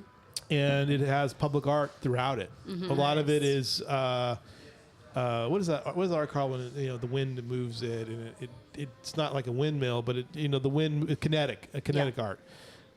Very innovative, and then you have like scenes, where you park and you sit, and there's just it's like a window into the city, or they make an area so that you might have an iconic look at one of the skyscrapers. It's very cool. And of course, the problem with Manhattan though is they love it to death. So, but public art is a big deal. And Yeah. this And is we're all- going to bring it home. We're gonna bring it home. No. So what are we talking about here? What are we talking about today? Let's talk about this art project. Let's talk about what you're working on right now. Let's talk about what you're Okay. doing now. What are you doing? It's called the Community Arts Program. Well, at least today I'm here in that capacity. So the last couple of months I've been working with Julie, kind of putting some policies and procedures in place for her for the new Community Arts Program, which is a 3-year initiative, a partnership between the Community Foundation of the Texas Hill Country, the City of Kerrville, and the CVB to do some large-scale installation works. But really, even farther than that, it's really to help advance the cultural and artistic landscape here in Kerrville, activate creative connectivity, advance the creative economy, a lot of enhancing the visibility of all of our local artists and makers that we all know are already doing amazing things here, but things that were really rooted here in the Hill Country and speak to who we are as in our area. So I think it's pretty cool. And it kind of helps kind of round up everybody too, and say, hey, let's figure out some from a marketing perspective, and that's something I've long believed, because one of our mantras, one of our missions here at the Lead has been to say, look, if you think nothing's going on in Kerrville, you're absolutely wrong, and because we have a ton going on here. And a lot of it's arts driven. It was interesting to me. The Hill Country Arts Foundation is running an ad with us for the month of through the end of the month for the festival. And man, I tell you what, man, we the Texas Arts and Crafts Festival, we had so much response on that today. So many click-throughs. It was our number one thing today. Wow. So one that proves the power of Still advertising. a month away. Yeah, but we had incredible click-throughs today on that, and it's just a reminder that there's this real appetite for this Throughout as the well. whole county. I mean, Yeah. they have over, I think, 100 artists going to West Kerr for the Texas Arts and Crafts Fair. Yeah, it's usually about that. Yeah. What was it? Jenna told me the other day there's like 93 artists alone that Right. have booths and setup. So, yeah, 93. So that's amazing. One of the things I'm excited to talk about that's under this new community arts program, besides the installation work, is the music friendly and film friendly. I guess I'm announcing it, but we're officially being designated by the Office of the Governor and the Texas Music Office as a music friendly community. About time, dang it. Right? I mean, how long? So- I mean, that's been in the works for a while, right? Or is it It has been recent? Yeah. I'm really just helping carrying it across the finish line. is. There were a lot of people. It was a grassroots effort. It's really starting at Schreiner University for several years, and a lot of people were working on it. But excited to celebrate it. It's a great honor. Yeah. And we all know all the amazing music that's happening here all the time. Right, right. Well, yeah, I mean, that's like, one of the things I talk about in this room here, which I don't think about, well, here's a shot of it, but you can kind of see Robert Olkino there over your Catherine's right shoulder, and the great and powerful George Eichner as well. It's all music wall. It's a whole, I have basically this music aesthetic in here, and I'm not like the biggest music fan in the world, but I mean, there's people who are way more knowledgeable and way more appreciative of it. But as a photographer, you can't. You have to go, and you have to capture it. You have to capture a Conrad Wirt who's from Kerrville, or a Clifton Pfeiffer from Kerrville. We have a really rich musical history Yeah, here. and it's like, and then you add in the fact that most of my photos in here are from either from the folk festival or Arcadia or other types of events. Those are the two. Symphony of two the main Hills, the Symphony Youth Hills, right. Orchestra, Yeah, we got Gene. K9hofer. We got Gene back here. We've got Ray Wiley Hubbard over there. We've got the symphony over and around. So yeah, I mean, it's incredible how much stuff is going on here at any given time. Absolutely. And there's so many local venues now Right. that every single weekend, Thursday, Friday, Saturday, Sunday, have music as Yeah. part of their programming. Right. Right. You know, Exactly. now people are starting to have to be like, which music do I go to? Right. Yeah, exactly. Right. Where do I want to listen? But also, part of getting that designation, it helps put the artists in touch with their resources too. Right. So Yeah. it's a about- lot bigger than just saying we have music, but it's getting connectivity between the artist and the venue and all those other resources, recording studios, whatever. Supporting the music industry and music Exactly. professionals here that are working. Yeah. Right. And then telling the industry, come here. Come here and play and hang Record out. your right. album here. Is it albums? That would be super Yeah. cool. Do it. We need that. Song. We need that here. Yeah. And the artist groups, the artists that are here though, are wide ranging of all sorts. And they've got some really. We have some real gems in this community. I like to hold up Doug Gary personally. I mean, I love art, not just because I love to look at beautiful things and, the people and the creative spirit that when you are an artist, that the ideas that come out about that, but I think it just really speaks to who we are and our identity of our Kerrville and the Kerr County area, what our values are and how we want to reflect that in our community. And artists are the people that do that. Right. They're our storytellers. And tell me a little bit about this role and this thing. Now this came to be because this guy sitting next to you saw it as possible as a project. Yeah. How did that work out? Well, there was a man named John Miller here in Kerrville who lived here most of his life, and he left an estate gift to the Community Foundation for Arts in Kerr County. And the board of trustees of the Community Foundation accepted this gift and made a plan for how to distribute these funds. And initially, we made some grants to arts organizations, but the amount of money was enough that we could do more than just operating grants to arts organizations for the long term. And so we thought about what are some more strategic ways we could invest some of Mr. Miller's gift into the community. And so through conversations with artists, nonprofit leaders, and city leaders, we had conversations with the city manager, we had conversations with Julie at the CVB about what Kerrville could really use. And one of the ideas was, could we create some kind of art department or a public art department housed either in the city or the CVB or somewhere else? And is this a budgetary priority? Is this something the city would do? And the answer was not really without funds. In larger cities like San Antonio, there's a Department of Cultural Affairs that oversees public art. It oversees movies being filmed in San Antonio, music, etc. And a lot of other cities of size have these kind of departments that coordinate arts and cultural issues in the community, and we just don't have that here. It's not because we don't want it. It's just we're a small community, and fortunately, in this community, our philanthropy punches above its weight. And so through a long series of conversations, which I won't detail now because it's just boring, we ended up with a $300,000 investment matched by hotel occupancy tax funds from the city council to create a program. And over the next 3 years, housed at the CVB, the community arts program will, I used to say it's going to make Kerrville an arts town, but Kerrville is already an arts town. Mm-hmm. It's really providing a strategy to highlight Kerrville as an arts town and drive more and better coordination and art in the community. And I think the results at the end of this 3 years, and hopefully it will continue beyond that, will speak for themselves through art installations throughout our community, more coordination amongst artists and arts organizations, and other wacky stuff that Catherine and Julie and artists in the community can cook up. The Community Foundation is not controlling this project in any way.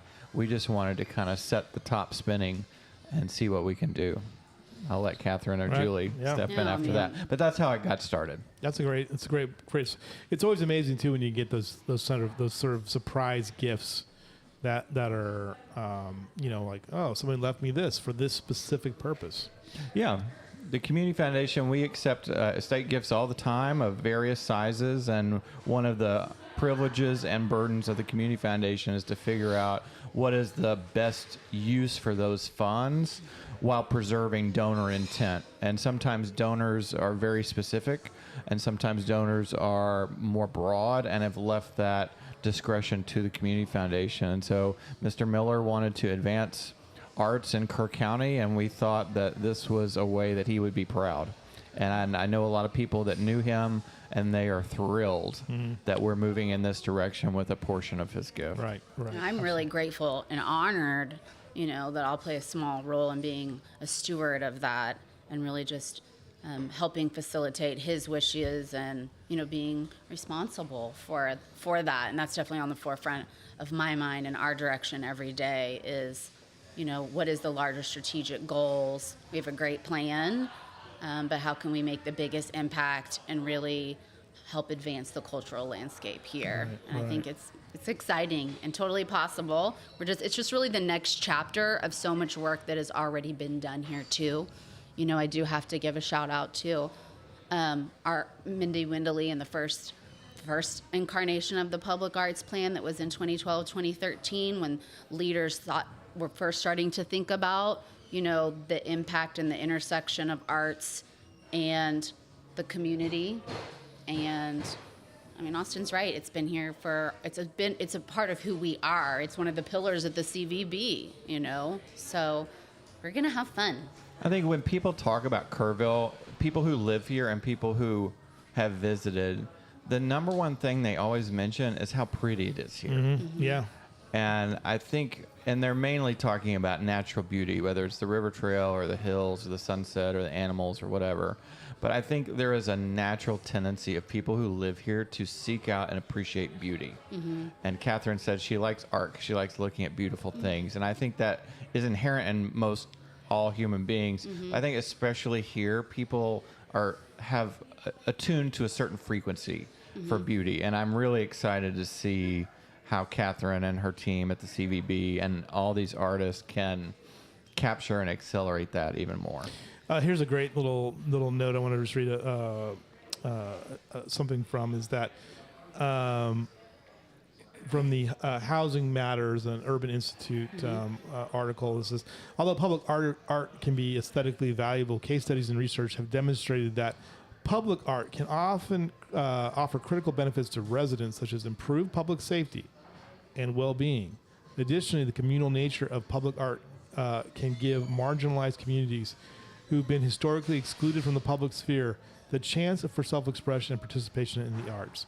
Community leaders seeking to improve public spaces and foster social cohesion among residents should consider supporting and growing local public art projects. That's an article. 100%. Yeah. That's absolutely accurate. You know, the Community Foundation funded a mural under the bridge by Glenrest Cemetery and Shriner University. It's where the river trail kind of tucks under the bridge and goes up towards Shriner there. That's where I realized I had a broken knee at, by the way, just so you guys know. And there's a installation underneath that bridge called Riparian that was done by a Shriner student and designed by some local artists. And installed by some local artists, and it's beautiful. And it was installed, I don't know, 2 years ago. And after the first weekend of installation, Charlie McCormick, president of Shriner University, sent an email to a few people involved in the mural, and he said that he had gotten feedback from Shriner staff as well as members of the public who thought Shriner had done it. And they were commenting how they felt the bridge and that trail was safer. Yeah. And they felt like they could access it more and were less anxious going under a dark bridge. Dark, scary bridge, right? And now it has this And green and yellow remediating that colors. space. There's animals and shapes. There's signage that lets you know what you're looking at. And he sent this lovely email. He's got a way with words. We all know that. Right. And he just sent this beautiful note, basically not only saying thank you, but just demonstrating that art made a place where there wasn't a place before, and right. people in the community had recognized it and told him so. And I think that points exactly to what the Urban Institute is saying. I'm glad you touched on that too, because a big part of this program, and I guess what we're talking about right now, is creative placemaking, and that how art really is a tool to strengthen communities and create, change through transportation, public health, safety, protection of the local natural watershed. There's so many things where arts can highlight and then really strengthen the community. Going back to what I was saying earlier, not just we all love to look at beautiful things and we want to live in beautiful places, but using art as a tool to advance civic development, I feel like is very much at the heart of what this program is trying to do. Absolutely. So, Have you ever heard of thank you for that Architecture plug. for Humanity? No, but I'll look it up right now. Architecture for Humanity is a national, maybe international organization, and they build architectural structures to promote social change and placemaking. So, for Very example, when I used to live in Atlanta, Georgia, I was president of my neighborhood, and we contracted with Architects for Humanity to create artistic bus stops that had cool. covers, and the bus stops were comfortable, and they were art installations, so that when you're waiting for the bus, there's this in the South, there's All kinds of layers there. of layers and Bugs. baggage around busing and bus stops and what kind of people are there.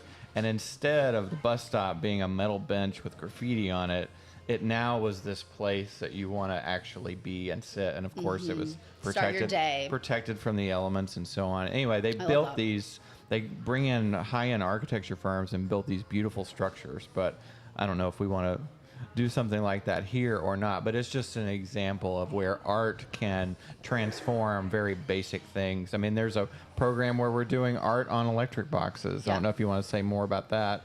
But We're in the process of selecting those 6 projects right now, and that is definitely something as a high contender. I feel safe saying that. yeah, and you see that in other communities Oh, it's too. widely done, and I will say that there is a national conversation going around a lot about art and transportation and art and health too, about how art can intersect with those. And Bloomberg Philanthropies is doing a lot of investment into local, more urban communities right now about transportation and connectivity and things like that. But addressing specific social issues, I mean, and making sure that art is a stakeholder at, conversations about civic development. Like I said, there's so many things that we can do.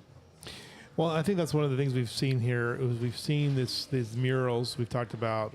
The probably We have a mural across the street that's looking over the shoulder of Julie Davis right now. In fact, in this shot, Harry Dieter. it looks like Harry Dieter's like just watching us here very He is carefully. watching. He watches the show every day. Every day he watches the show, and yeah, there he is. So we also have had this marvelous. If you go on to the 4th floor of the parking garage, and you see the gigantic toward lizard. the top. It's fantastic. We also have the mental health piece that's over there on the Going toward HEB going on HB.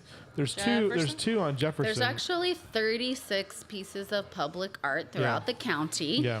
And the CVB has a great guide on that, both digital and you can go in and stop in. Mm-hmm. And if I'm ever there, I'll talk your ear off about every single piece.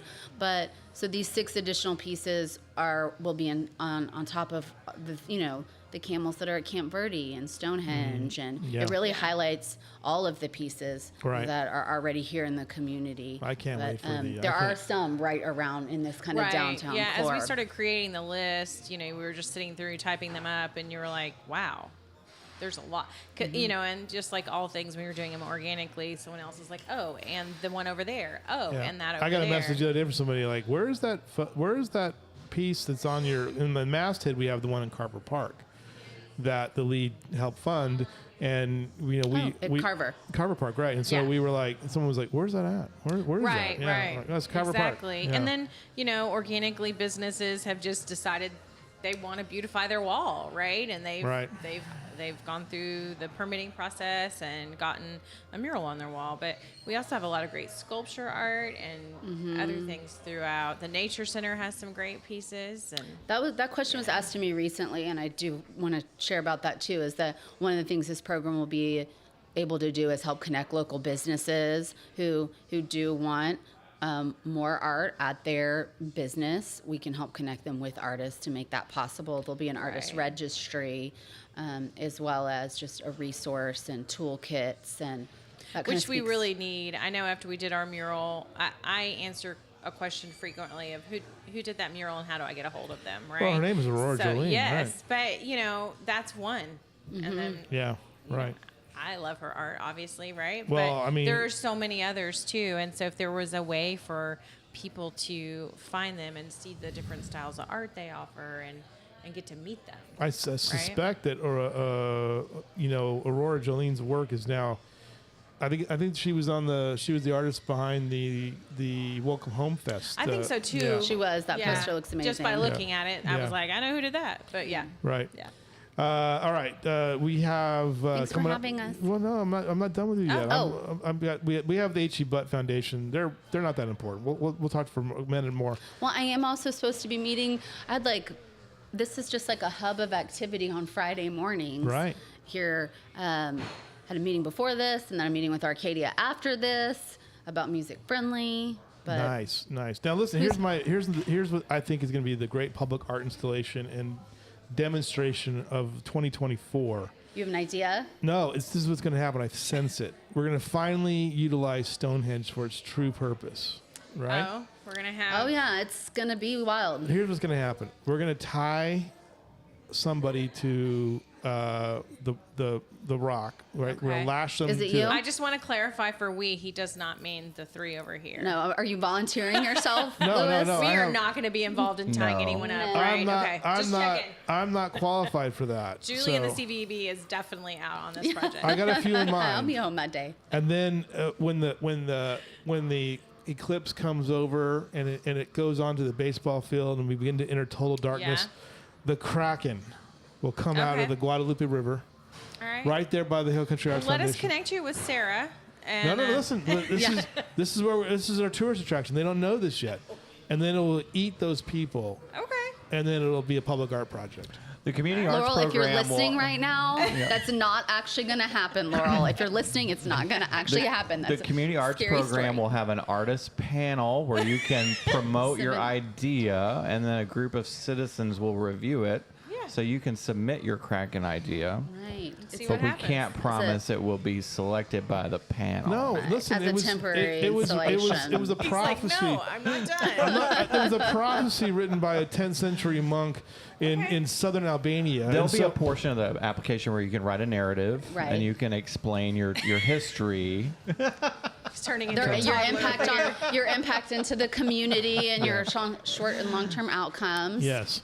Yes. And it's just the Kraken will be revealed at that point. Okay.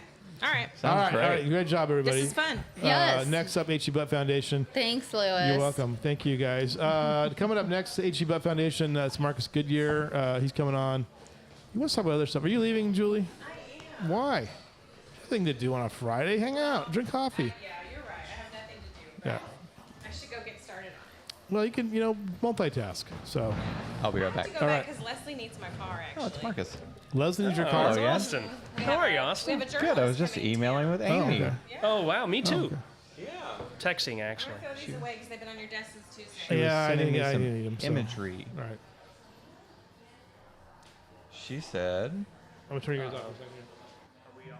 on. No, we're on. We're on all the time, everybody. Welcome back to the show. Tiny Fontaine Jenner's mad at me now, so because as she said that I was wrong in assessing that the water was for the critters, was for the food that we produce. And my point was like I've said this before. Like there's sort of this like agricultural like we grow food here in Kerr County, and yeah, we do, but not in large enough numbers to support the population that lives here. So that's one of the challenges with this as well. That narrative, we need water for that. And I don't get me wrong, but if you look at the number of herds that are out there, I don't know they're that big. So yeah, now you would see that if you had a dairy here, which a dairy consumes. Here's how much a dairy consumes: like 120 acre feet a year of water. An acre foot is 352,000 gallons. Imagine Tybee High School football field covered with 1 foot of water. That's an acre foot. A lot of these folks who, it's designed for smaller operations, essentially on 10 acres or so, they have access to 22 acre feet there. I also don't know, it's difficult in this water situation with headwaters. There's a lot of unanswered questions, which is, I think, one of the reasons why Kerrville was so frustrated with the process, but we're going to dig into that a little bit more. Also, one thing I'm going to point out too, when you're a public-facing board, I've said this before over and over again, it's not a good idea to use your personal email addresses as a way to contact you when you are an elected official and you get a salary or you get a stipend from that organization, because it makes it difficult when there's a public records request for that staff to find those emails, and the preservation of those documents are critically important. So for Headwaters to have that as a policy or have that as a procedure is grossly irresponsible as we start looking at, the machinations of this thing from the beginning. So was it the right call by Headwaters? Certainly. Absolutely. We get it. Was it, but it doesn't exempt it from having questions asked about it. Whew. All right. Marcus Goodyear's here, everybody. This is exciting. He's with this. I don't even know what to even call it. He's with Lady Lodge. No, the H.E. Butt Foundation. I mean, yes, Lady Lodge is one of our programs. You're with H.E. Butt Foundation. You're with the. Don't say it. You're with the HEB Nope. Foundation. No. We are great cousins with HEB. We love HEB. Our boards share some family members, but Right. HE Butt Foundation was started in 1933. We got our charter signed by the governor in 1934, and we have been doing initiatives and programs ever since. Lady Lodge is one of our programs. What is the other thing you guys have in San Antonio? Your Community Echoes. engagement. Your Echoes. Yeah, we got Echoes. I got some Echoes here. Oh, you got the magazine, right? Yeah. Where's the where? You're, where am I? wait. There we go. Yeah, there you are. All right. Yeah. So there's the thing. One of the things I wanted to say to people today is that these are free. So people who are wondering what H.E. Butt Foundation does here in Kerrville and around Central Texas, you can go to hebfdn.org/echoes and subscribe to these. They're quarterly. They're free. We never ask for money in the Echoes, or we haven't in years. And it tells you the stories of all the different bits of work we're doing, including the community engagement work in San Antonio, which is our newest set of initiatives. You know, one of the things that's interesting about this is that this foundation, the Lady Lodge Camp, sorry, I know what it's called. It's H.E. Butt Foundation. Butt Foundation. That's right. Yeah. So a lot of people get confused though, because they're like, oh, well, I got my money from H.E.B. No, you didn't. It's very different. Well, they used to be more blended, right? So when we were first started in 1933, 34, Howard Sr. was running the grocery company, and Mary Holdsworth was our first president. Mm-hmm. So, it was just a married couple, one of them doing the business, the other one doing the family foundation. And so it was a lot of blended stuff. So, for instance, we have the H.E.B. tennis courts here in Kerrville, right. and there are H.E.B. pools around Texas, and those were funded by the H.E. Butt Foundation. Right. But they're, that was older, and we've gotten a lot cleaner in separating things, right, so that it's just healthy for everyone, and we can be very polite cousins. We love each other. We're cousins. Yeah, because we have different missions, and sometimes, and there's also the Charles Butt Foundation, which does really important, work in the education as well. The H.E. Butt family has grown, and so, we're not the H.E. Butt Family Foundation because the family is bigger than just this one foundation. But this is the oldest family foundation. The one thing that's interesting about this too that you guys have done, and I've said this before, is that years ago on KNX 1070 Los Angeles, I would listen to talk radio with traffic on the sevens, and they would do traffic and weather, but usually in the afternoon, I don't know, like 4:30 or so, I would be on my way somewhere, and this guy would be talking. And it was a very familiar voice, and I didn't realize it was here. That was and I think it was Dan Roloff that reminded me. Maybe you did too. And it was Howard Butt Jr. did our daily work. Yeah. And like, what's he talking about? Who is this guy? And this is Howard Butt Jr. of Lady Lodge. Lady Lodge. I want to make your day better. And he always tells really like non-political, non-threatening stories. And our day. What was the sign off on? Our daily work or something like that? The high calling of our daily work. The high calling of our daily work. Yeah, I worked on that for probably my first 8 years here. Really? Yeah. When did he pass away? When did Howard Butt Jr. pass away? I believe September 11th, 2016. Wow. So you worked up with him. Yeah. Dan Roloff worked with him for a long time. Dan Roloff hired me. He hired you to work with him. Yeah. Right. What was that like? What was that process like of writing those things with him? With Howard? Yeah, Howard was amazing. Yeah. Working with Howard is one of the best things I've ever been able to do in my life. Right.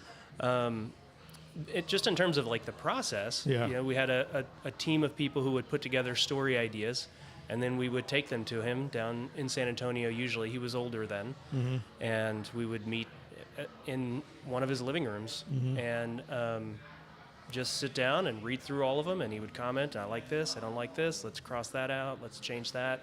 Then we'd practice reading through them, and then we'd go into the studio and he'd record them. Yeah. Did he like to write his own and give them to you, or was it pretty much you guys wrote it for him and then he would kind of, go through and... It was very much a team process. Yeah, right. Yeah. So we would all bring the stories together and then together work on which ones we were going to push out into the light of day. It's a fascinating process when you have somebody like that who, is very, very careful, very understands the message he wants to convey, right? But isn't like harsh about. I can't imagine being harsh about anything. Quite frankly, just his voice to me. No, yeah. I mean He wasn't harsh. He was a good man. Yeah. One of the best men I've ever known. Right. Because when you listen to the piece, and I'm so grateful now, and I'm a little bit biased, of course, but that, you're repurposing some of that for social media now. And it's it's just good. It's, they're evergreen. Yeah, they still work. Absolutely. They still work. And I don't know, how many thousands of them did you do? He did 550. 550. Yeah, over the course of 10 years. So about 50 a year. It's amazing. And we just redid a whole bunch of them. So there's 300 of them that we've just refurbished and kind of cleaned up on our website. Yeah. We're going to work on the other 250 gradually. Right. There's a handful of them that don't apply anymore. Right after 9/11, he did not a podcast. This right. But he did a radio spot responding to that event. Yeah. And there are a handful of them like that where he's responding to very specific things, but most of them are completely evergreen. Interesting. The H.E. Butt Foundation, though, you have the headquarters are here in Kerrville, right? Yes, that's right. And then you have that facility. It's around the corner from that beignet place, right? Right, Allison? A beignet place in San Antonio? This is news to me. Yeah. I need to go get a beignet there. It's right off of 410, and it's on your right-hand side as you head towards your facility. It's on 140 West Sunset. Yeah, you're around the corner, but it's like I think it's on Broadway. On Broadway? Yeah, it's Broadway and Sunset, basically. Yeah. So anyway, but what are you working on in San Antonio, and would we ever see a variation of that here in the Hill Country? To go back to the way the foundation, I want to give you a little bit of historical context. Yeah. So when the foundation started in 33, we were built around initiatives, and those initiatives were tuberculosis related, mental health related, the pools and tennis courts, libraries. We've got one of the libraries here, we've got one of the tennis courts here. And then in 54, when they bought the canyon, which had always been one of their visions, the canyon is the headwaters of the Frio River near Lakey. That was when they began really spinning up their programs. So right. Youth Camp, Lady Lodge, H.E. Butt Foundation Camp. Everybody here in Kerrville who has been to B.T. Wilson and now Peterson has been going out to the H.E. Butt Foundation Camp once a year. It's really nice, by the way. Yeah. Oh, it is. I never get tired of going out there. So then that has become stable and solid and is not going away. And when David Rogers and his wife, Deborah Rogers, who is Howard Butt Jr.'s daughter, when they stepped into leadership around 2012, they began to become leaders, and he is also a great man. Mm-hmm. I love working for David. Yeah. He wanted to return to some of those earlier initiatives and look at what does Texas need now. You know, in the 30s, it needed tuberculosis care, it needed mental health reform, and so what does it need right now? And a lot of that flowed out of the groups that were serving at Foundation Camp. We would follow them back to their neighborhoods in San Antonio and sort of look at the challenges they were facing on the west side and east side of San Antonio. Yeah. And San Antonio became kind of a microcosm for some of the challenges that our country is going to be facing soon. Yeah, it's interesting. We've been to the west side of San Antonio twice now. Where'd you go? Well, we went to see the street that's named after, we believe is named after our family, and which is on the west side of the 10. And so it historically was a barrio, and, you can see that, still, 100 years later, there's no sidewalks, there's no infrastructure, there's no lighting, and so, we have the Amestoy Street that's there, and so we went over there, and you're like, there's some challenges in this neighborhood. There's some disconnects, and a lot of times you'll see these things, and people don't understand this. Like, well, you know what? You had redlining. That's right. And when you have redlining like this, you're going to see generational sort of entrenchment in those communities that have never really been thought about. They're just over there. We're not going to worry about them, Yeah. So, does everybody know what redlining is, do you think, in your audience? Redlining is we talked about it previously, but redlining, which obviously was a practice here in Kerrville as well, was you restricted blacks and Hispanics from living, in this part of town. You were only allowed to live in this part of town, and it had to do with like insurance and mortgage loans and rating different areas of town as good investments, mediocre investments, or bad investments. Right. And generally the bad investment part of town was the parts of town where the deeds did not have any race restrictions. Right. And there were other limitations too. So in San Antonio, you had redlining, you had the flooding. So like Alamo Heights is an area that didn't flood. It was the Heights. Yeah. You have all those different elevated neighborhoods. Right. And so not only did you have more investment in some of those neighborhoods due to redlining, but you also had those neighborhoods not dealing with constant rebuilding from the floods, whereas the west side would flood, the east side would flood, and so then you would have to invest in those neighborhoods just to get them back to zero after a flood. Well, and the thing that's interesting about San Antonio, we talked about this previously, is that when you look at cities, in the United States that are important to Mexico,